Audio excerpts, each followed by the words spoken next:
Every story is a ticket to somewhere extraordinary.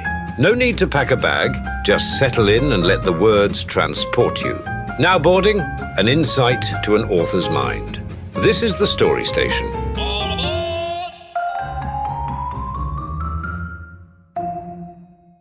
Stories come in many forms. Some of the most engaging and enchanting include a visual element. Stephen McCraney, the author of Mal and Chad and Spaceboy, is here to talk to us about drawing comics and graphic novels. I don't know. I really honestly don't know what to call it. What would you call it, Stephen? Graphic novels is good. Comics is good. Sequential art, I guess, more broadly. My comics are published in digital formats and print. So at this point, I guess sequential artist might work. That's cool. I've never heard that before. Sequential artist. Yeah, there's a cartoonist named Scott McCloud who wrote a comic book about comic books called Understanding Comics. And he coined the term sequential art to try to catch all of the, to try to describe the medium.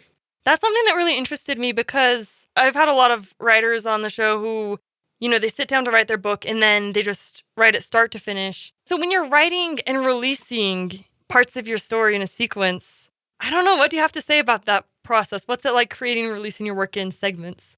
I think I'm in pretty good company as far as a serialized release goes. I mean, Dostoevsky originally published Crime and Punishment as a serialization. And there's just something about the desperation of week to week having to figure out what's going to happen next. And I think what I like about it is it forces you to surrender control of your story in a way that can be very special and organic. Because if you are trying to write something from start to finish, it becomes very easy to micromanage your story and your characters can sort of start suffocating under the plot that you've forced them into. But my big realization for the serialization was that as long as I knew who my characters were, what they wanted, and what was happening in the scene, then I was safe to move forward in the story, just trusting the characters to sort of dig out the conflict and being as honest as I could about where they would go and what they would do given the circumstances has allowed me to create a story that has both the scope of a highly planned big story, but also the week-to-week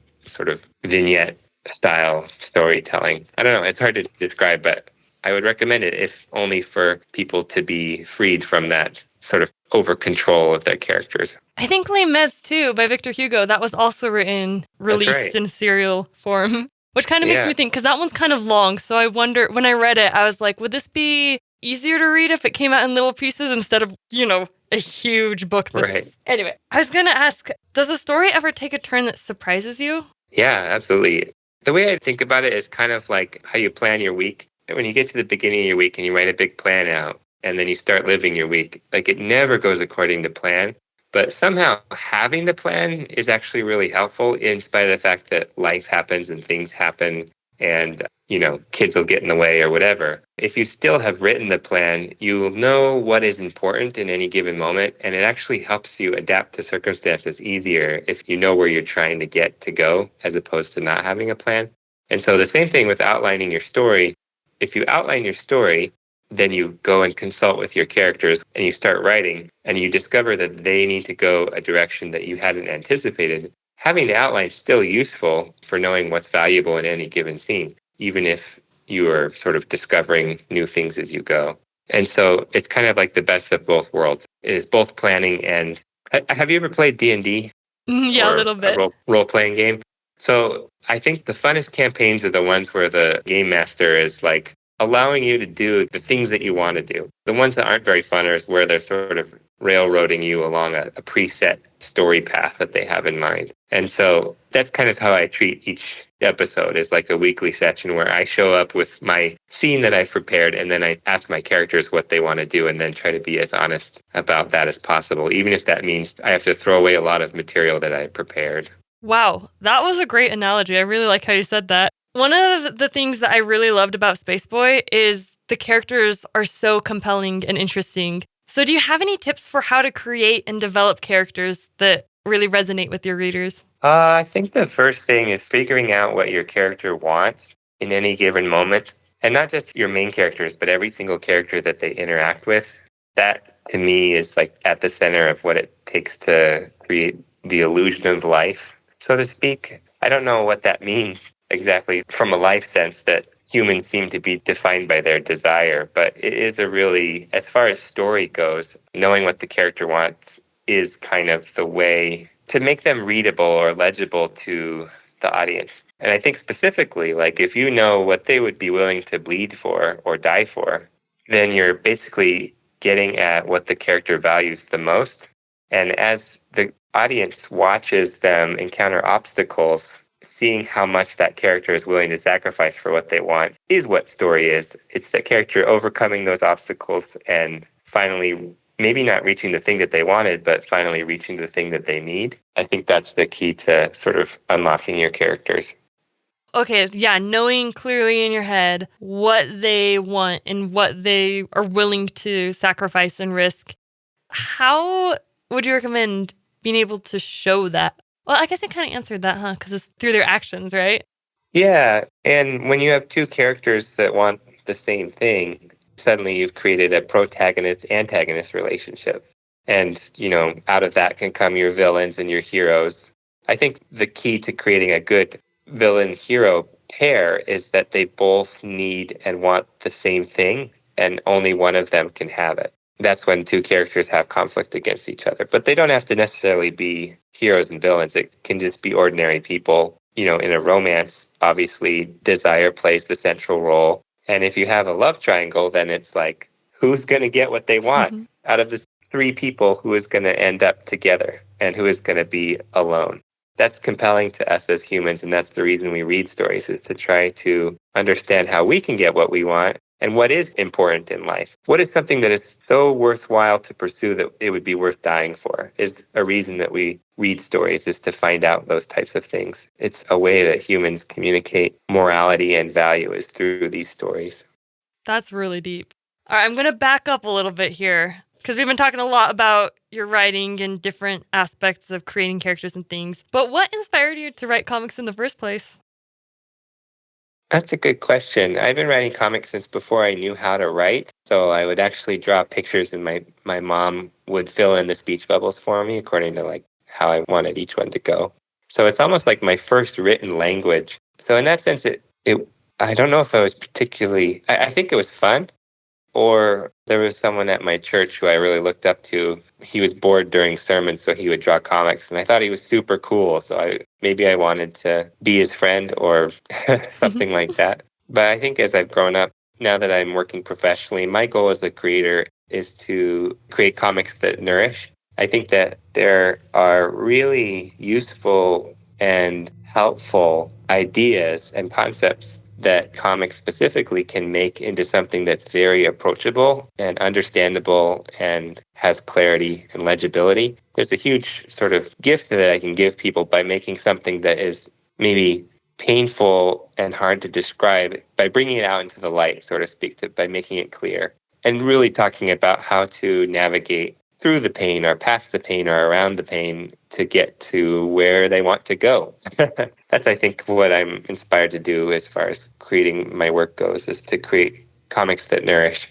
Well, I think you succeeded as someone who's read one of your comics. And yeah, thank you. I can also relate to what you were saying about watching people draw during church, because my sister is an incredible artist. And yeah, sometimes I like to sit next to her so I can just look over her shoulder and see what she's working on.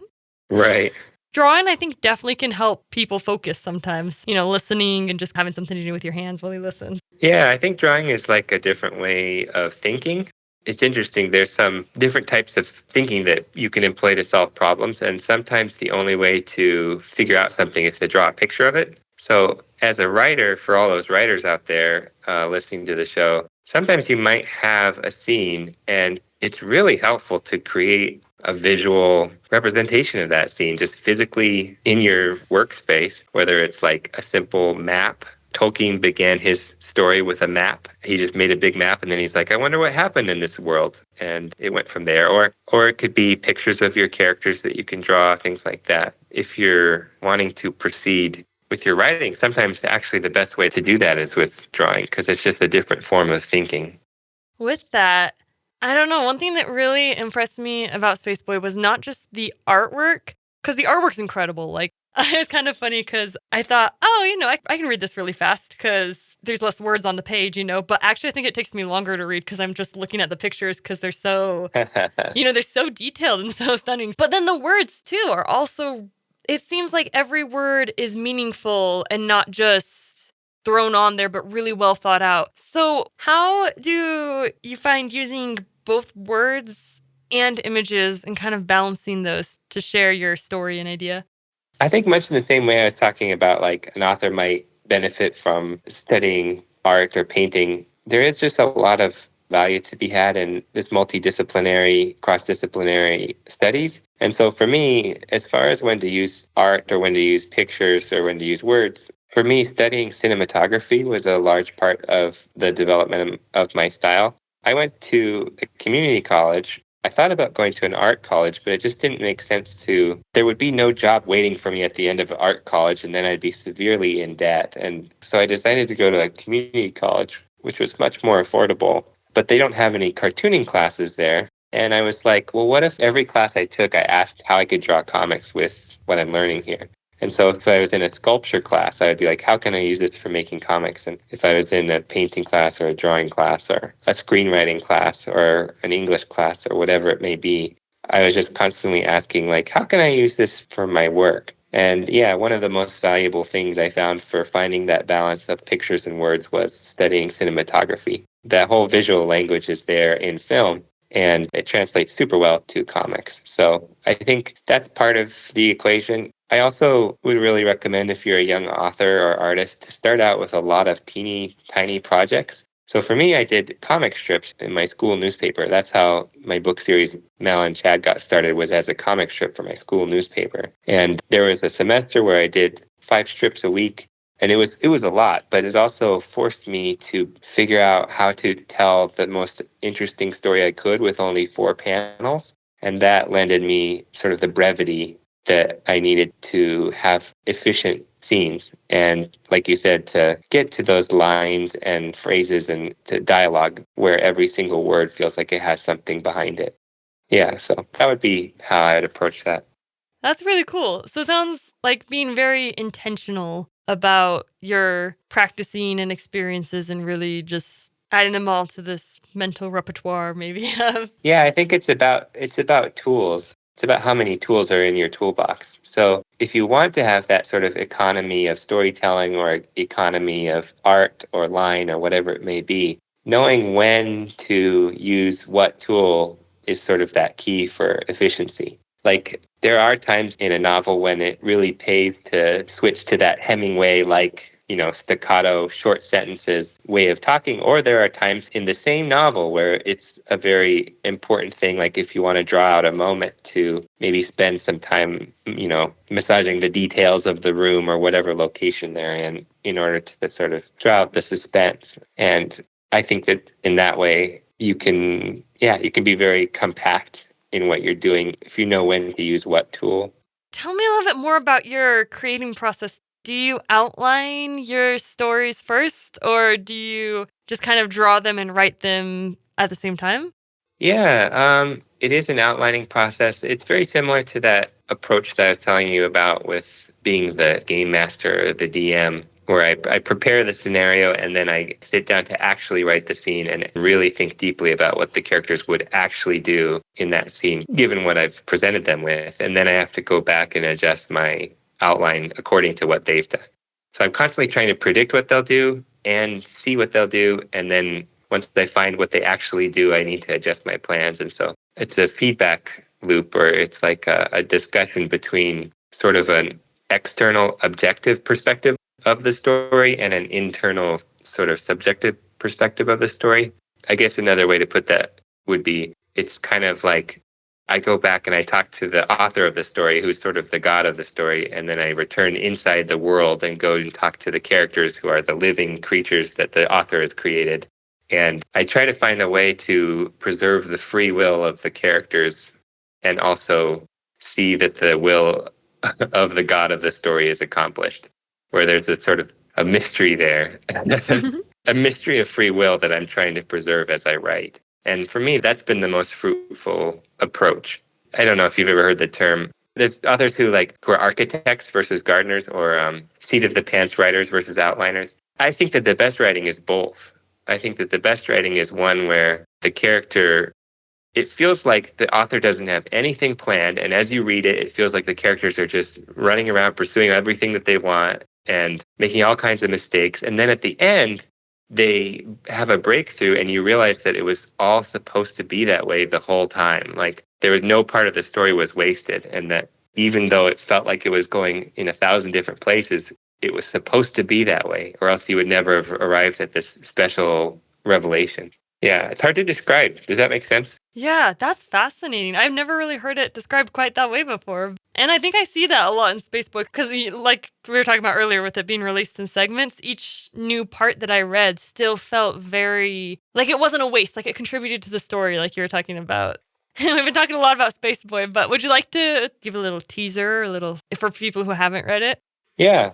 Spaceboy is a story about a girl who lives on a deep space mining colony.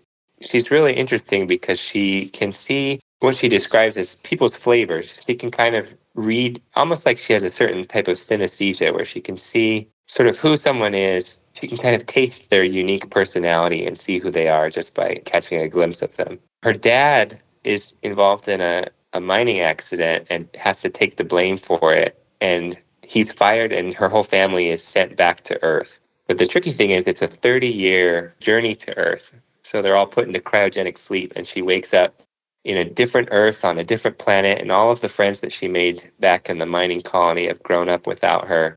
And she feels very alone until she goes to her new high school and meets a boy who, for the first time in her life, she meets someone who doesn't have a flavor.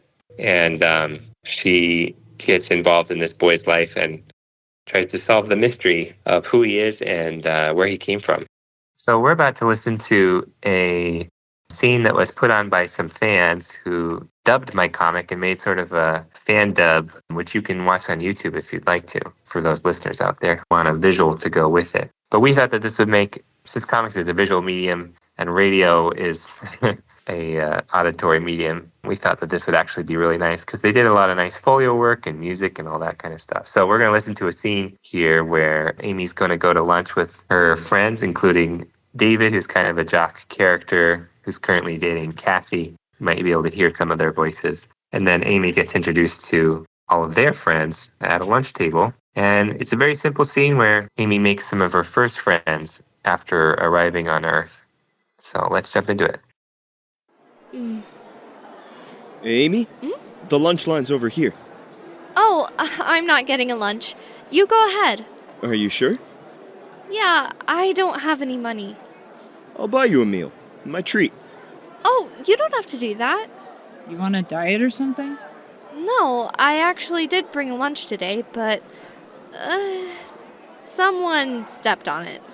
Seriously? Who? Some boy.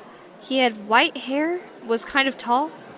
I think we know who you're talking about. Do you know his name? I tried talking to him, but he just ignored me. No one really knows his name. He doesn't go to class much. All I know is you should stay away from him. Why? This might sound crazy, but I think he's possessed or something. What? I'm serious. Some kids swear they can feel this, dark aura coming off him. They say if you look into his eyes for too long, you start getting nightmares. Oh, come on. You guys are just trying to scare me. Think about it. When you saw him, didn't you sense something was a little off? Like something inside him was broken or missing? Well, yeah. Just promise me you'll stay away from him, okay? You're a nice girl. I can tell. I don't want you to get hurt. Well, okay. If it makes you feel better.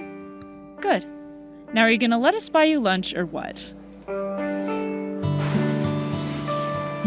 Amy, this is Howard, Logan, Misha, Mucky, and Zeph. Hello. Hi. I like your ponytails. Thanks. So, sorry, what was your name again? Amy. So, Amy, tell us about yourself. Well, I just moved here. To Earth, I mean. I used to live on a mining colony in deep space. Deep space? How deep we talking here? Pretty deep. It took us a full 30 years to travel to Earth. Whoa. Did they put you in cryogenic stasis? Of course they did, stupid. Or else she'd be like 45 years old. 46, actually. Did it hurt?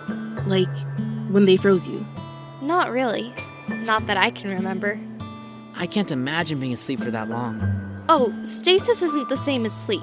It's not like going to bed and then waking up. It's more like they turn you off and then turn you back on 30 years later. Like you stop existing for a bit. That's horrifying. Aren't you scared? I didn't think too hard about it. I had a lot of other stuff on my mind. So that's why you didn't know how to use Netgear. You skipped the last 30 years. You're a time traveler. Huh. I never thought of it that way. I guess I am a time traveler. I get bombarded with questions for the rest of the lunch period. When the bell rings, I realize I've barely touched my meal. I scarf down as much as I can while a few of my new friends wait for me. Yes. Friends. I don't know when it happened, but somehow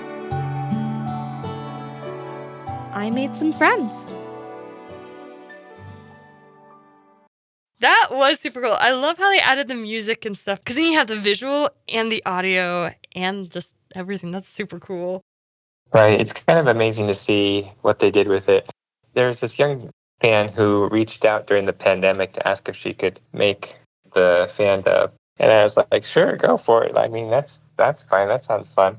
What I didn't know is that because of the pandemic, everyone was at home, trapped inside of their houses. And there was a lot of people with a lot of free time on their hands. And she ended up organizing this enormous, complicated, sophisticated organization of people with folio workers and video editors and compositors and voice actors. And they were meeting for rehearsals and sessions. And the production value is extraordinary. There was a group of sisters who ended up just creating this huge, I guess, coalescing of the fandom to make this possible. So I'm really thankful to them and really feel special that it actually happened. That's so cool to just see your work come to life and to be enjoyed by so many people. I don't want to keep you too long because I know you're probably a pretty busy person, but is there anything else that you'd like to share about storytelling?